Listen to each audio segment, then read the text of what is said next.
Welcome to the station that offers you the best news this side of East Africa. My name is Edith Kimani. Welcome to Newsdesk. My name is Bonnie Tunya. Indeed, this is news as it happens. As always, we have a lot in store for you. But first, let's take a look at the highlights. Court bars Parliament from removing, or rather the removal of 6 JSC members.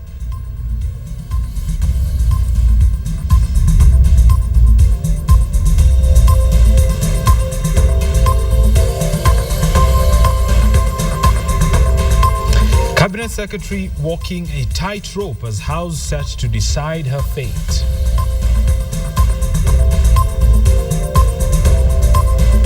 And in business, lender positions itself to woo retail and corporate clients with a state-of-the-art branch.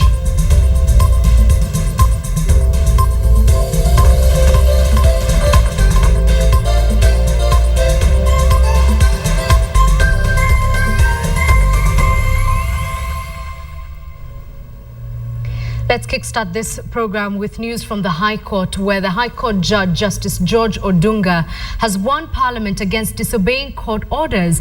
This is after the National Assembly ignored an earlier court order stopping Parliament from debating the JSC report. Now, at the same time, Justice Odunga dismissed an application by Brian Yongo to have him enjoined in a case filed by the Judicial Service Commission to block the removal of 6 of its members. Justice Odunga said that Yongo did not provide sufficient grounds. Now, the court also ordered that the 6 JSC members remain in office pending the hearing and determination of the petition pending in court. The National Assembly is this afternoon set to debate the report by the Departmental Committee on Legal Affairs seeking removal of 6 JSC members: Ahmed Nasir Abdullahi, Dr. Samuel Kobia, Professor Christine Mango, Justice Mohammed Warsame, Emilio Minde, and Florence Mwangangi. These members were embroiled in accusations and counter-accusations with the former Chief Judiciary Registrar Gladys Beausoleil over alleged improprieties.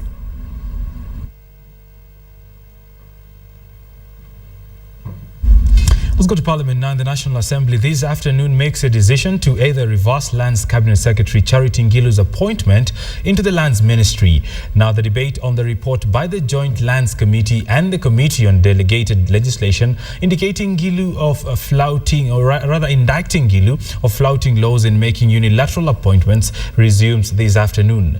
Ngilu faces accusations of creating unconstitutional officers and office holders in total disregard of the law in the appointment of Peter Kahuho as the Director General of Lands.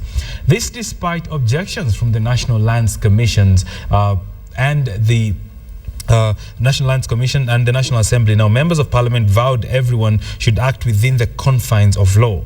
The report seeks to revoke the appointment of Peter Kahuho as Director General of Lands and have the former Lands Commissioner Zablon Mabea reinstated into signing of title deeds.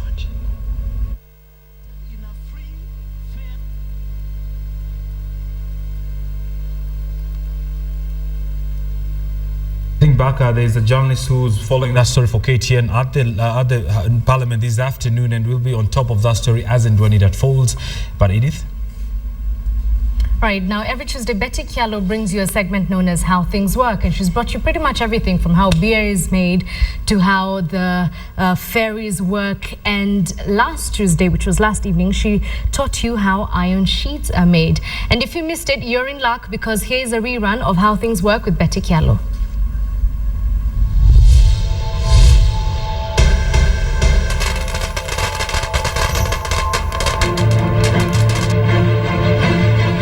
With no doubt big business in Kenya, a competition of the most luxurious, affordable, but even more so the most appealing. Construction companies are working day and night to ensure that everything from the lounge to the bedrooms, gardens, and now recently to the roof, everything is exquisite. So tonight on How Things Work, we get to feature one of the most important features in that dream house, the roof. Ever wondered how roofing materials and more specifically iron sheets are made? Tonight, we'll tell you how on How Things Work. This is the Mabati Rolling Mills. The factory runs 24 hours a day with close to 80 tons of roofing material leaving the factory monthly. The main raw materials of making iron sheets, better known as Mabati, are hot roll coils. The process begins in the company's Mariakani plant, where the raw material is received. When the hot roll coils are coming, they go through the ICs and they get into contact with water and air. And actually it forms iron oxide. That iron oxide has to be removed first. And that removing of the iron oxide is done at the pickling line. From the pickling line, we take the Mabati to the rolling mill. We reduce the thickness from 2 millimeter to the required thicknesses depending on the customer requirement. After reducing to the required thicknesses, we take the Mabati for coating, whereby we put aluminium and zinc coating. The reason for putting aluminium zinc coating on the steel is to increase the corrosion resistance of the Mabati. Once it is we have coated the aluminium zinc coating, we can sell the Mabati without painting, or we bring the Mabati here for painting. When the coils arrive from the Mariakani plant, they are offloaded, then weighed. It is after this that they are transferred to this machine. It is known as the uncoiler. Its work is to uncoil the coils right after they make their way into the factory. After the uncoiling, the next process is the treatment. We remove any oil on the surface by using degreasers. After removing the oil on the surface, we put a no-rinse chemical on the surface to make sure the paint sticks on the surface. It is after the treatment that things get heated up to about 300 degrees. Basically, the paint process begins right after the treatment. An undercoat, otherwise known as a primer, is applied and then taken through an oven heated up to 300 degrees for a few minutes. This process is called curing. The coil is then painted again, this time with a top coat whose colors vary with demand, and cured again in the oven. After the top coat, we cool the Mabati by spraying it with water. That is called mist cooling. Then after that, we dry the Mabati using steam. During the manufacturing process, the quality assurance team conducts various quality lab tests. One of the tests we usually do is called a flexibility test, whereby we make an impact on the material and we try to see how flexible the paint is going to be. We make an impression like this, and then again on that, we try to remove the paint. We try to remove the paint using a tape. If the paint does not come out, it means the paint is flexible enough. And then we also do some bending tests. We usually do a 180 degrees bend, which is quite severe.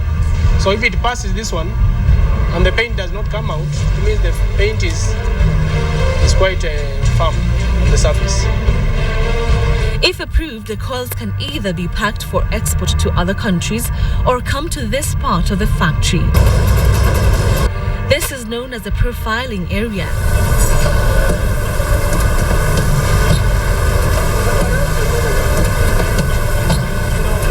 Once the coils are painted in the color coating line, they come here for the designing from the basic to the high end. The idea of making the profiles is to increase the strength of the product so that it can be able to withstand the strength of the roof, and also for aesthetic purposes. In recent years, iron sheets were known to be a not so elegant type of roofing. However, today many advances have been made, with the latest entrant into the market being the stone-coated iron sheet.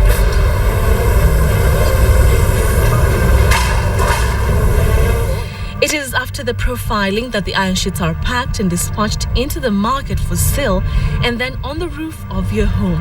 And that is a process that goes into roofing materials manufacturing. Betty Kial, how things work.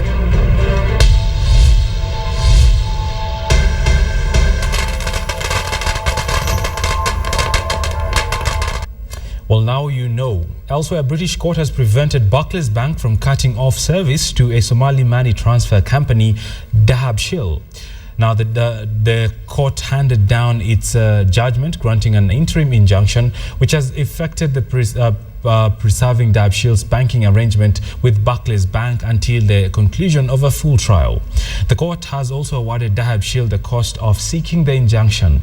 Analysts say this is not just a victory for Dahabshil, but victory for the millions of Somalis and other Africans, many of whose livelihoods depends on their services. Somalia has no formal banking sector, and the remittances are a key lifeline for the thousands of people living there. Now, Barclays had threatened to suspend businesses with Somali money transfer companies on concerns the remittances are being used to fund terrorism. The High Court's decision will now keep Dahabshil's operations going until at least the end of a full trial sometime next year, should Barclays Bank decide to appeal that particular ruling. Now, the Umo-Ina Sacco, that's a Sacco whose vehicle was involved in a road accident with a train last week, killing 12 people, has moved to court to seek the release of its fleet. At the moment, operations have been grounded for over 150 of its vehicles following that accident. The person who issued this cancellation of their licenses was a Transport and Infrastructure Cabinet Secretary Michael Kamau. Now, the petition filed by the Sacco says, or rather argues, that the move by the Cabinet Secretary was vindictive and unfair, and says that the decision was reached without any legal grounding.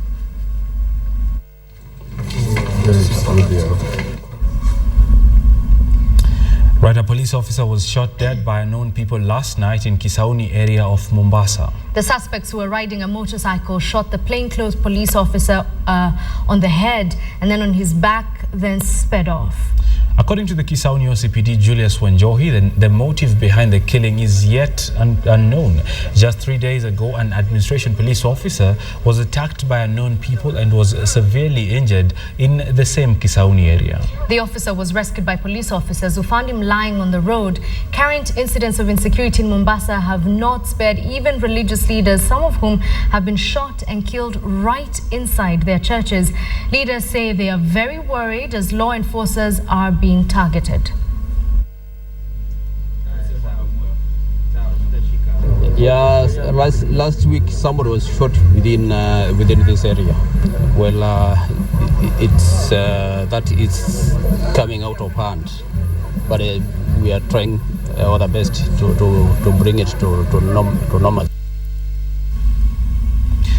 Right, we just about to take a short break, but remember the website you should be reading is standardmedia.co.ke. A story of interest would be the row between Tanzania and the 3 East African states. And we do understand Tanzania was absent at the launch of the regional single visa system. Tanzania has complained in the past few weeks that they are excluded from a lot of agreements entered by the 3 parties, that is Kenya, Uganda and Rwanda. On their part, these other 3 parties are blaming Tanzania for putting hurdles on the way of an integrated community. Well, that row goes on. We saw the Prime Minister call for dialogue amongst the interested parties, and you can read all those details on standardmedia.co.ke. And after this short break, Bonnie Tunya will have more details as well on a boost in tourism. I'm sure that's news everyone will be interested to know. I certainly want to know. I want more money. Serial local tourist. Serial local tourist. We'll be right back after this break.